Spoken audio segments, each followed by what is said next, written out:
breaking news today. Please subscribe and then check notification box to get all breaking news alerts. This is huge. Earlier this year, the world was left in shock with the unexpected deaths of rock stars Cornell and Chester Bennington, whose deaths were ruled hanging by suicide. Cornell's wife, Vicky Karayiannis, was very adamant from the beginning that she didn't believe her husband's death was a suicide, saying that her husband was extremely happy and didn't show any signs of wanting to end his life. Now an unexpected break in the case has been made after a forensic investigator is coming forward with startling new details. And yet again, Hillary Clinton's possible involvement is raising eyebrows, after the unbelievable dirt that Cornell and Bennington had about one of her enterprises. We've all seen the massive pile of bodies that keeps accumulating around Hillary Clinton. Get a little too close to exposing one of Hillary's scandals, and you're likely to get suicided with a double tap to the back of the head. Of course, the liberal media along with lead fact-checker Snopes is frantic to keep the story under wraps, where they're now out in full force claiming that Hillary's involvement in these men's death is simply fake news. Back in May of this year, America was left in shock after rock star Cornell hanged himself in a hotel bathroom at the MGM Grand Detroit, leaving behind a wife and 3 small children. From the moment news broke, Cornell's wife, Vicky Karayiannis, was very adamant that she didn't believe her husband's death was a suicide, where there were no signs that he was unhappy or wanting to end his life.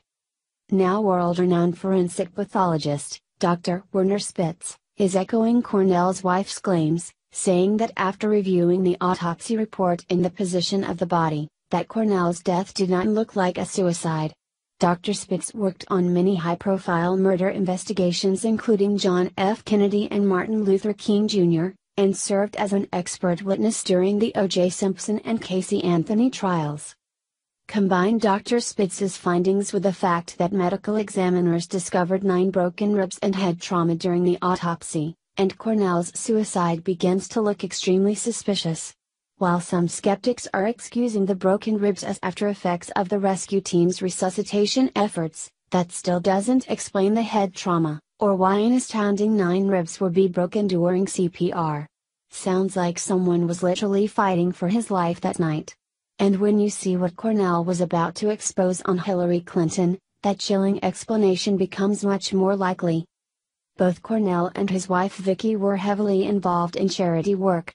One of their organizations was to mobilize support for abused and sexually exploited children from around the world. Throughout his charity work over nearly a decade, Cornell became intimately involved in Hillary's Haiti charity, It's Still Required, where he would work to relocate sexually abused orphans out of Haiti. It was during this time that Cornell discovered that these orphans weren't being placed into better environments after all, but were then being sold into sexual slavery and human trafficking rings. According to neonettle.com, Cornell had not discovered a black book belonging to an elite pedophile ring that was part of a global child trafficking enterprise. Sources close to the deceased rocker say that Cornell was planning to go public with the names in the book shortly before he was found dead by suicide at his hotel room. Neonettle and TMZ reported. Speaking to TMZ, a source close to Cornell has come forward claiming that he had uncovered evidence of a cocaine and child trafficking ring in Mena, Arkansas, that was tied to Bill and Hillary Clinton. According to the source, Mr. Cornell had uncovered the identities of high-level elites that were part of the same satanic Illuminati occult operation as the Clintons and planned on exposing their goings-on right before he died.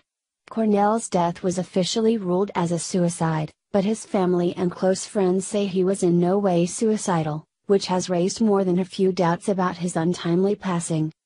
TMZ reports, the biggest theory floating around the internet is that the monsters behind Pedogate allegedly marked Chris for assassination due to his work with sexually and physically abused kids via several foundations. While the liberal media, to include Snopes, has been out in full force saying that the tie between Hillary and Cornell's death is fake news, let's take a look at what Hillary's close buddy Laura Silsby was caught doing at the Haitian border back in 2010, proving that Hillary's little Haitian charity was nothing more than a cover for her massive pedophile ring. Neonettle went on.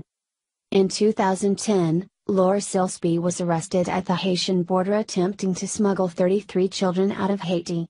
In the Virgin Islands resides an alleged secret hideaway for the child trafficking ring nicknamed Pedo Island, where billionaire child sex offender Jeffrey Epstein and the Clintons have reportedly been known to take trips back and forth together to this spot with Hollywood celebrities. According to the public record, Laura Silsby was smuggling kids out of Haiti from the very orphanage that was run by Comet Ping Pong pizza shop owner James Ally Fanch's lawyer Max Maccabi and his father Michael Maccabi.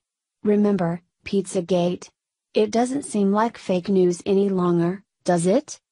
What's even more chilling is that Hillary wasn't quite done yet silencing Cornell, but appears to have taken out his best friend too, Lincoln Park frontman Chester Bennington.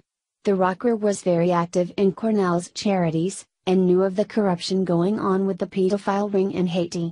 He too would be dead by suicide 2 months later, in a suicide eerily similar to Cornell's. Many who have followed the deaths believe that Bennington's suicide was staged on the same day of Cornell's birthday, so it would appear as though Bennington was grieving the loss of his friend. It's truly alarming how Hillary will resort to murder in order to keep her dirty secrets buried. Of course, fact-checkers like Snopes will continue to excuse incidents like this as fake news, but examine the facts and make your own conclusion. When family members and leading forensic pathologists are calling BS, it's easy to realize that there's far more to the story than the mainstream media is letting on. HT, Daily Mail, Neon Edel.